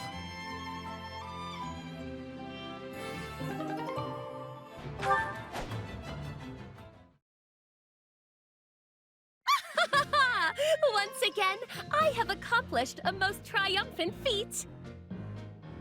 Behold, my awe-inspiring talent! From these hands is new magic born! But I mustn't rest on my laurels quite yet. Nay, I must aim for ever more spectacular heights! Hey, Constance, you got a second? Claude, of all people, you may enter. Up to some of your old experiments, huh? Perfect timing. How dare you speak of me as though I am some non-entity to be slotted into your schedule? Whoa, okay. Hang on. I just heard you were researching some interesting magic. Ha ha ha! You have heard correctly! I have created a new spell which can affect both the style and length of one's hair! There is no questioning, this heralds a revolution that will sweep all of Fodlan! Revolutions aside, that sounds like an incredible spell. Care to give me a little demonstration? This is great. If I can change my hairstyle at will, I'll be able to slip out of all kinds of sticky situations. Of course! And you shall be my first test subject! Your first? Hold on. This idea's not sounding quite so clever anymore. Take this! Did it work? Beyond my wildest imaginings! Why, your hair is now more resplendent than ever! I appreciate the sentiment, but I still don't know... Wait, why is my head hard? Ow! It's so sharp it hurt my hand. I really don't think this hairstyle's gonna catch on. I look like an angry cat that fell into a bathtub. And now you know what it means to be ahead of your time. Unconventional though it may be, your hairstyle is objectively flawless. This isn't exactly ideal for keeping a low profile. I couldn't even wear a hat without tearing right through the thing. Inconceivable! You are given the rare honor of being the subject of my magic, yet all you can think to do is whinge and complain. If that is to be your response, why did you rush to my side the moment I completed the experiment? Yeah, I guess things turned out a bit differently than I'd been led to believe. Still, it is some pretty incredible magic. I doubt anyone else could even come close. You sound as though you're consoling me, yet I have not failed in the slightest. No, I'm not calling it a failure per se. It's just that the applications might be rather, You will come to rue those words.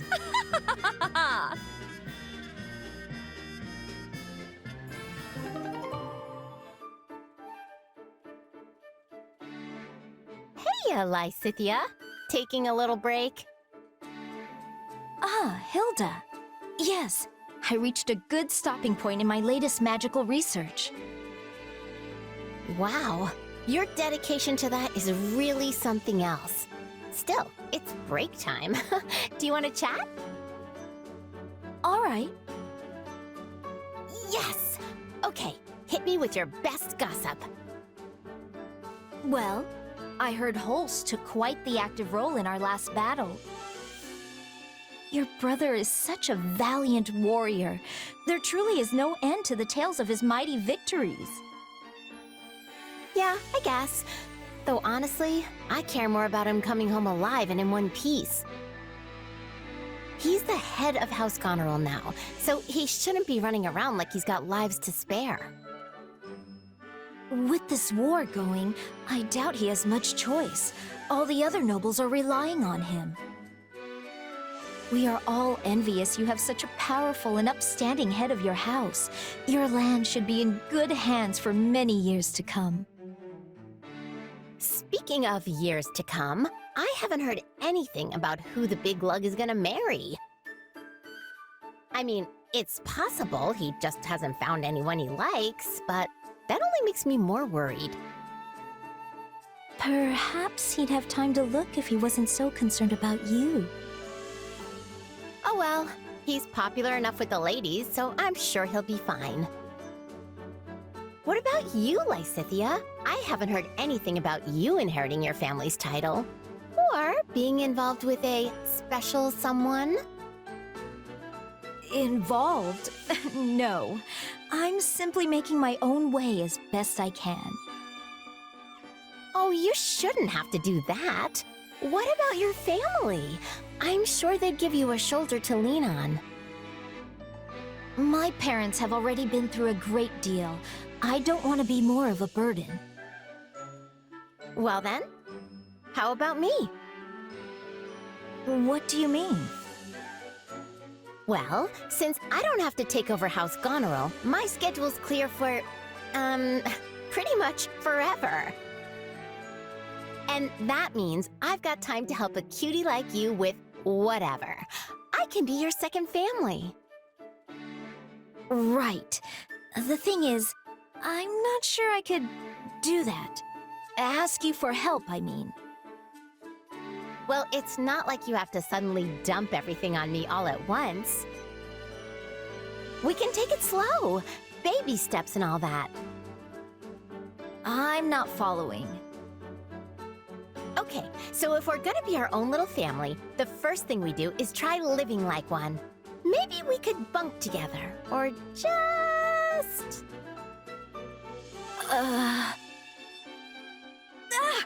What are you doing, Hilda? You're such a hard worker, Lysithia. And I just wanted you to know how proud I am of you. And since I'm your big sister now, you can count on me for anything. I mean it, okay? Anything. You're treating me like a child.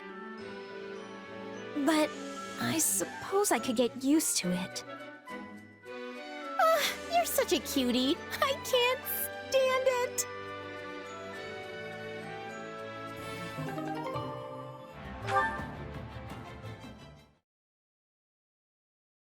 And heave.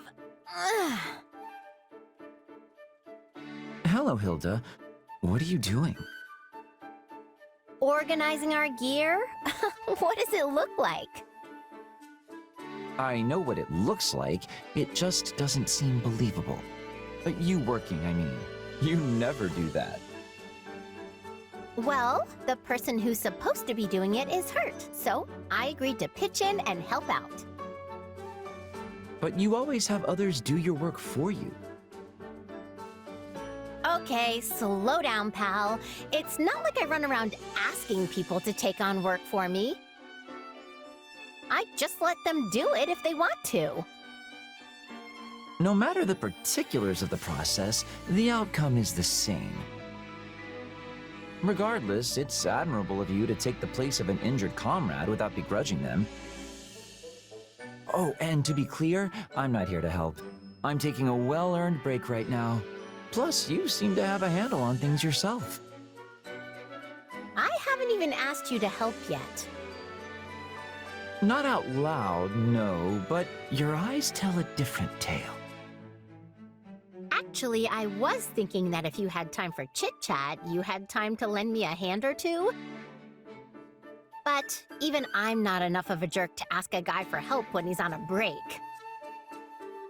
I am delighted you grasp the importance of rest. There are many out there who say the most unthinkable things on the subject. Oh, Linhart, you're on break? Perfect. Then you can help me with this awful whatever that I'm doing. Do they even understand the concept of downtime? Or is every waking moment merely a chance to increase their own productivity? Break time is for breaks. You're speaking my language on that one. Although to be fair, your life seems to be one permanent break, so I see why somebody might say that to you. Indeed. Sometimes they even claim I sleep too much, which is completely different from taking a break. Wait, how is sleeping not a break? Alas, how unfortunate. It appears you and I will not be able to reach common ground on this matter. Laying it on a bit thick, aren't you? That reminds me of something. Did I not see the injured comrade responsible for this storehouse hauling things at the goods depot this very morning? Sure did. He said he wanted to help me out, so I asked him to take over. At which point he promptly threw out his back and left this particular task to you. Yes, well, I now understand your reason for working. And with that, good night. Ugh, that guy really bugs me sometimes. It's like he thinks he's better than me or something.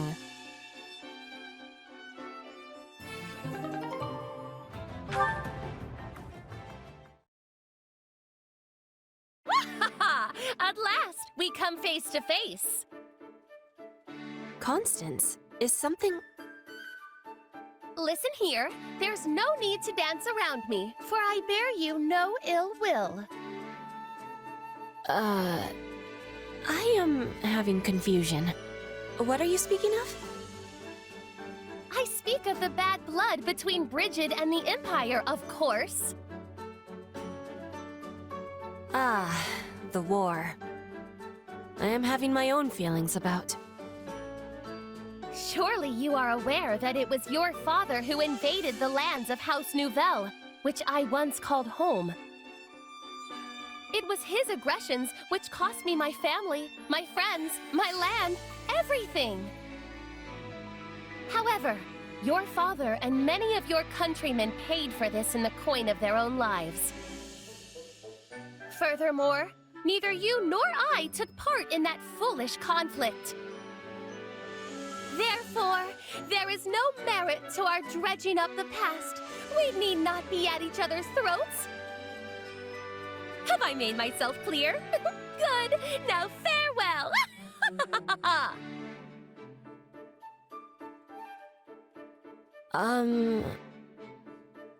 Constance has a personality of much color. I was not given a chance to give her my reply. I cannot be leaving things like this. I must be telling her that I have understanding. Constance? I am wanting to talk to you about what you were saying before. Greetings, Petra. I fear I caused you undue distress. Please accept my humblest apologies for the offense. One from my meager and reduced circumstances has no right to insult a woman of your royal standing. As galling as this must be after the fact, I humbly beg your forgiveness. You can have my forgiveness, although I was not taking any offense. Oh, what overflowing kindness. Truly, your mercy is too good for a wretch such as I. But I should not expect aught else from one capable of ruling an entire people. You are a mighty boulder, and I, but a pebble by the wayside.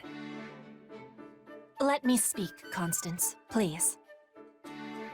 I am knowing that our relationship is complicated. I think about this every day. It is filling my heart with pain and confusion. But you had the braveness to say what I could not. Stop, I beg you. You will crush my sad and pathetic frame under the weight of such undeserved compliments. I think it best if I keep my own counsel from now on. Pray pay my ramblings no mind. Oh my, now I have been so presumptuous as to tell you what to do. Please excuse me while I go crawl under a rock.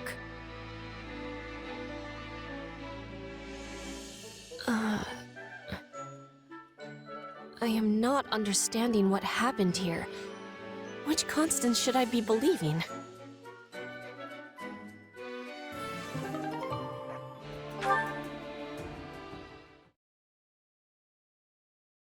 Oh, I've really done it this time. Well, if it isn't Balthus. What's wrong? That was a legendary sigh. Yuri, pal! Hear me out for a sec, will ya? There were these mercs, and I may have made a bet with them.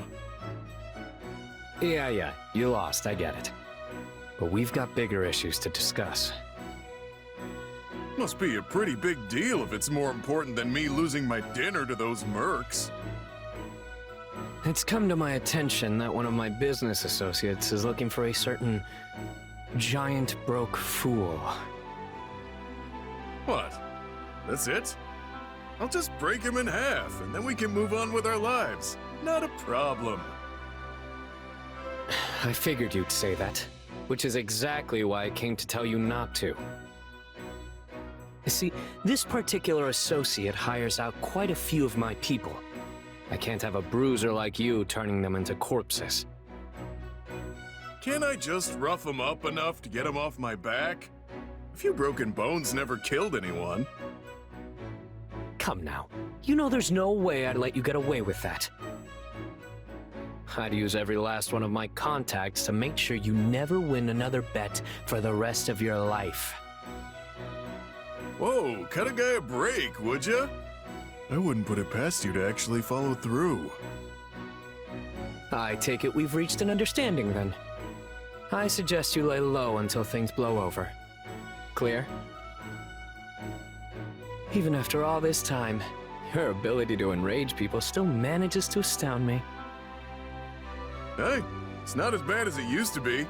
The price on my head's never been lower. On the flip side, the price for my skills has only gone up. I've been making money hand over fist as a mercenary. But the stakes keep getting higher and higher, so my pockets remain as empty as ever. I can't help but sigh in disappointment listening to you talk. You're seriously lucky I'm not happy, or you'd be neck deep in monsters. All right, I hear you. But enough about me. What have you been getting up to since you left Abyss? Oh, I just went back to my old gang. They were my home before the Officers' Academy, after all. But I still had to take on some mercenary work to keep my people fed and things running smoothly. It's been a rough couple of years, and thanks to that, my once stunning physique has been spoiled by all this muscle. Really? You still look pretty scrawny to me. Your skill with the blades improved, though, that's for sure. Well, when you're forced to fight, you either improve or you die. Still, I've got nothing on you. You practically live for a good brawl, after all. These fists have never let me down. No matter the enemy, I'm always the one who walks away. Say, Yuri, I just had a brilliant idea. I have a feeling I'm going to regret asking. But sure, let's hear it. If this associate of yours doesn't catch me, you and your underlings are gonna have to take responsibility, right? Most likely. I knew what I was getting into when I told you to back down. I've made my peace. Yeah? Well, I'm not about to leave my buddy Yuri holding the bag while I sit on my hands. Balthus? So, to make things fair, let's have ourselves a little wager to decide which of us is gonna take the fall. That way, if you lose fair and square, it'll give you an out, yeah? You'll have no other choice but to take your goons back from that client, and they won't get pummeled by yours truly. Problem solved. Hypothetically, if I were to take this bet, what happens if you lose? I'll do what I always do. Take my shirt off, jump out in front of them, and run away as they look on in awe. This is what I get for trying to help. You love taking off your clothes almost as much as you do gambling. No wonder your pockets are always empty.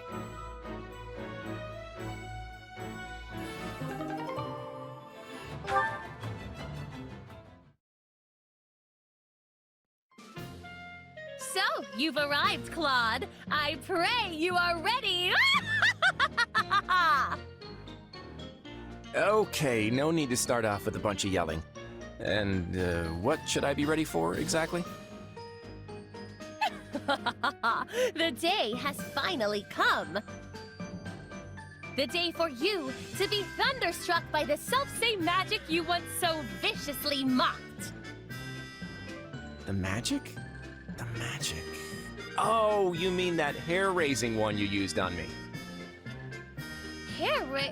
No, that is not the purpose. It is meant for changing the length and style of hair. Right, sure. So what about it again?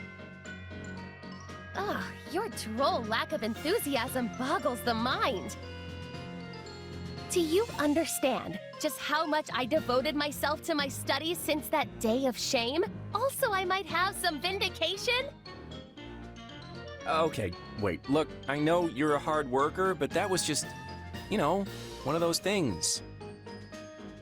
I don't really think you need vindication. Silence, cretin! Let your jaw hang slack in its moorings as you witness how my magic has evolved! Whoa! You got me again. Well, at least I'm not sharp and pointy this time. You most certainly are not. Do you truly think me the type to make the same mistake twice? It has been quite the gauntlet of trial and error, yet finally I have arrived. I stand now on the fresh new ground of magic, the magic of gentle tresses tumbling over one's shoulders. Say, this does come in nicely at the ends. Some parts longer, some shorter. Oh, but it's really frizzy. It's like a bird's nest up in here. What an exquisite style! What an innovative look! Truly, this is the most striking of spells! And I guess I have a fluffy beard now? Well, that's certainly something. Yes, and it makes you appear quite unkempt. Perhaps it is not the look for you. Hey, don't laugh it off. What am I supposed to do about this mountain man beard, huh? Last time you zapped me, my hair was stiff enough to stab through armor for an entire day. I couldn't even get to sleep because I shredded my pillow. Are you saying I've just got to grin and bear this until it wears off? At this point, there is nothing else I can do. You can endure this for one day, no? If it helps, I am willing to offer my moral support. If only this wasn't Fodlan. And what is so wrong with Fodlan? Just that a manly beard like this would be considered a real accomplishment in the East. Your magic would be praised to the heavens if you went out that direction. Then my magic can transcend borders? You finally understand the extent of my talent! No, it's just that this kind of beard here in Fodlan... Okay, she's not listening.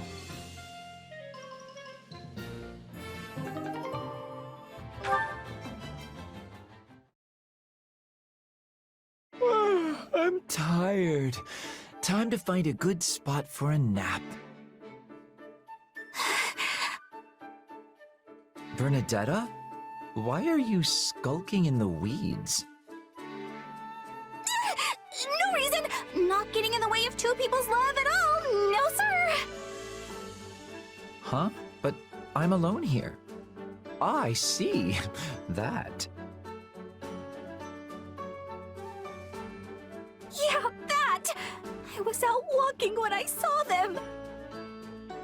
A man and a woman together in the woods, getting, heated. Well, neither of them seems to be dead yet. They're on a secret date, you dummy! Not fighting! Regardless, how does two lovers stealing a moment alone lead to you curled up here in the fetal position? Because I'm hiding! I mean, if I messed up their date, they might try to get revenge on me! Relax. To them, you're no different than a pebble on the side of the road. Hey, I'm not a pebble! I mean, sure, sometimes I wish I was just a rock, but...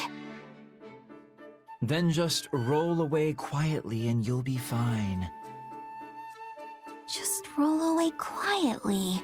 Hey, yeah! Wait, no! They'd see me! Stop trying to get me killed!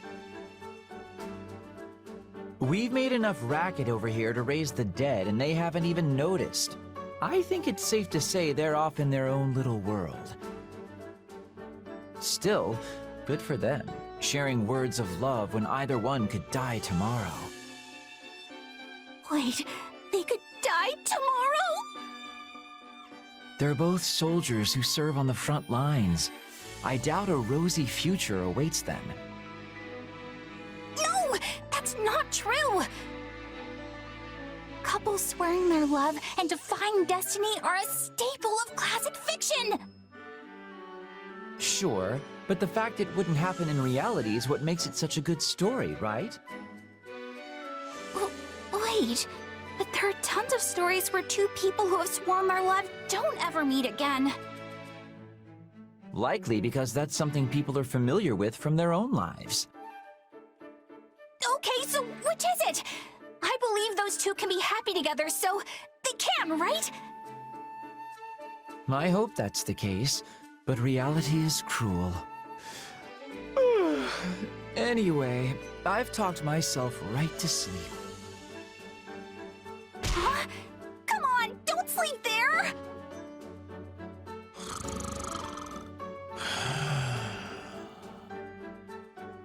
Uh-oh. Guess I'd better try that turn into a pebble and roll away quietly plan.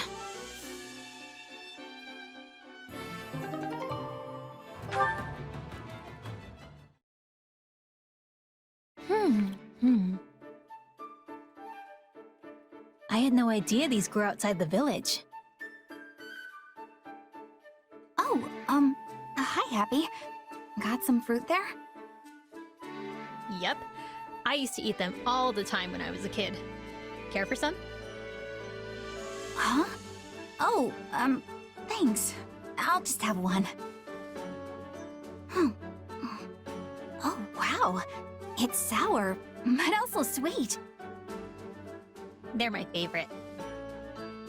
With all the edible plant life around here, you never need to worry about being hungry. Well, I suppose I've seen edible plants around, but are there really all that many? Sheesh, I need to get out more. I didn't even notice. But you must have noticed. You raised them. Like the carnivorous one I saw earlier? But I don't eat my carnivorous plants. I'm sorry. Did we or did we not have a long conversation about how delicious they are? In fact, I was just thinking that the jug-shaped one would be divine if we stuffed it with grains and... Bernie Bee? Oh, I'm sorry. I was just imagining you eating my adorable little carnivorous plants. Which I have done. A lot, actually. Haven't you? Of course not! Why would I eat my plant babies? Because they're delicious. Okay, that's it. I'm going to cook you up a carnivorous plant feast right now. Come on. Wait, no! I haven't said yes to this! Here you go. Dig in. This is the one with the leaves that act like a mouth. But instead of bugs, I stuffed it with grilled meat. Oh no! Poor little guy! But it would be an insult to its little plant spirit if I just threw it out, so... What? Well, do you like it? It's my favorite, so I hope it ends up being your favorite too. Bernie Bee? Was it so delicious you passed out?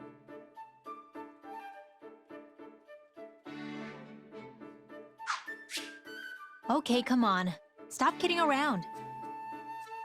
Hello? I can see you drooling, Bernie Bee.